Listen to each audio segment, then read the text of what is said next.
95 એક્સપ્રો engineering Sapar.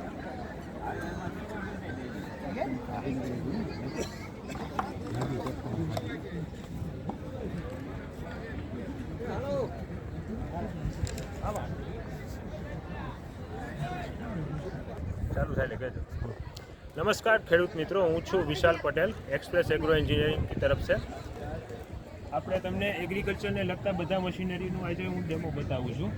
એટલે આ નાનું મશીન છે ફીડ પેલેટ મશીન, જે આપણે પશુ આહારમાં રાતદાણ આવે છે ગોરિંડી એ બનાવવા માટે, પેલેટ બનાવવા માટે. પછી આ મશીન છે અનાજ કઠોળ સાફ કરવા માટેનું.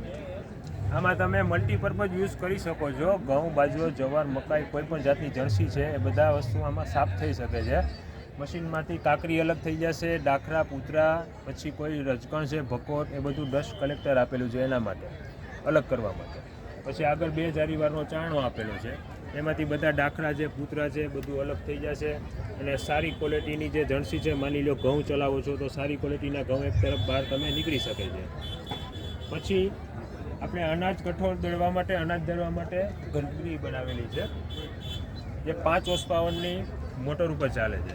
અને સાથે એમાં ન્યુમેટિક સિસ્ટમ પણ મૂકેલી છે, એરલોક સિસ્ટમ, જેથી કરીને જે લોટ બને છે એ ડાયરેક્ટ તમે ઠંડો અહીંયા પેકિંગ કરી શકો. ત્યારબાદ આ મશીન છે ફાડિયા લાપસીનું, કે જે ઘઉંના 3 કટકા કરીને આપણે જે ફાડિયા લાપસી તરીકે ઉપયોગ કરીએ છીએ, જેને કહેવામાં આવે છે દલિયા મશીન. દાળ બનાવવા માટે ઉત્તમ. ત્યારબાદ આ મશીન છે મસાલા બ્લોઅર, મસાલા પલવેલાઇઝર, જેમાં મરચું, હળદર, ધાણા, જીરું અથવા પશુ આહારમાં તમે મકાઈ, ભરડો, ઘઉંનું ભૂસું એ બધી વસ્તુ આમાં પિલાન કરી શકો છો. સાથે એમાં આપણે ન્યુમેટિક સિસ્ટમ ફિટ કરેલી છે, કે જેથી કરીને હવામાનમાં જે ડસ્ટનું પ્રમાણ છે એ ઉડે નહીં અને ડાયરેક્ટ નીચેથી આપણે મટીરિયલ પેકિંગ કરી શકીએ. પછી આ જે મશીન છે મિક્સર મશીન છે. એમાં કોઈ પણ જાતનો મસાલો છે, માની લો મરચું તમે દળીને એમાં કોઈ તેલનો પટ મારવો હોય, પછી કોઈ પશુ આહાર છે, 2-3 જાતના પશુ આહાર તમારે મિક્સ કરવા હોય, એના માટેનું આ મિક્સર મશીન છે. આમાં 20 કિલોની કેપેસિટી અલગ અલગ બધી આવે છે, 50 કિલો આવે છે, 100 કિલો, 200 કિલો, એવી રીતના અલગ અલગ કેપેસિટી બધી આવે છે. ત્યારબાદ આ છે મગફળી સાફ કરવા માટેનું મશીન, જેમાં ઉપરથી મગફળી નાખ્યા બાદ આપણે ગેર સિસ્ટમ મૂકેલી છે, કોઈ પણ જાતનું દાખલું સલવાય નહીં, ઇઝીલી બધી માંડવી નીચે પડી શકે. ત્યારબાદ આગળ ડસ્ટ બ્લોઅર આપેલો છે, કે ડાખરા જે છે બધા ઉડાડીને બહાર ફેંકી દે અને પાછળના ભાગમાંથી ધૂળ બધી અલગ થઈ જાય. ત્યારબાદ આ મશીન પણ સેમ તે જ છે, આ જ કેપેસિટીનું. અને નીચે આપણે એમાં ટાયર ફિટ કરેલા છે, કે જેથી કરીને મિની ટ્રેક્ટરમાં તે ઉપયોગ લઈ શકે, એક જગ્યાએથી બીજી જગ્યા માટે લઈ જવા માટે.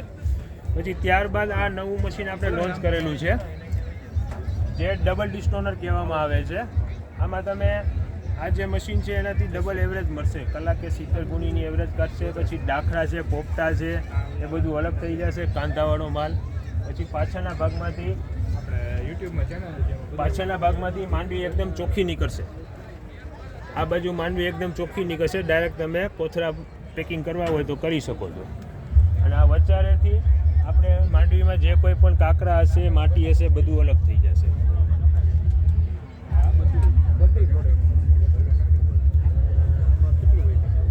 આ ડબલ ડિસ્ટોનર મશીન છે, આ તમને બજારમાં ક્યાંય જોવા નહીં મળે. આ પહેલું મશીન છે, હજી ડેમો તરીકે આપણે બનાવેલું છે, અને આપણે અલગ અલગ જગ્યાએ બધા ખેડૂત મિત્રોને ભેગા કરીને ડેમો પણ લેવાનો છે. એ બધું તમને જાણકારી આગળના વિડીયોમાં મળશે. મોબાઈલ નંબર ખેડૂત મિત્રો આ નંબરમાં સંપર્ક કરી અને આપણે આ મશીન જે બતાવ્યા એમાંથી કાંઈ પણ વસાવવું હોય તો જરૂર એમનો કોન્ટેક્ટ કરવો. અને ખેડૂત મિત્રોને એક વિનંતી છે કે આપણા માલનું આપણે સાફ સફાઈ કરી અને પેકિંગ કરી અને બજારમાં મેળવી તો સારામાં સારો ભાવ સીધો ખેડૂત અને ગ્રાહક આ રીતે આપણે કરી શકીએ. તો આવી જે મશીનરી છે તે ખેડૂતો સુધી ખાસ પૂગવી જોઈએ. અને આપણે આ તમામ મશીનો છે ને એ આપણે વસાવી અને આપણા માલનું આપણે પ્રોડક્ટ કરી અને વેચાણમાં મેળવી શકીએ. તો જરૂર અપનાવવું. જય હિન્દ, જય કિસાન.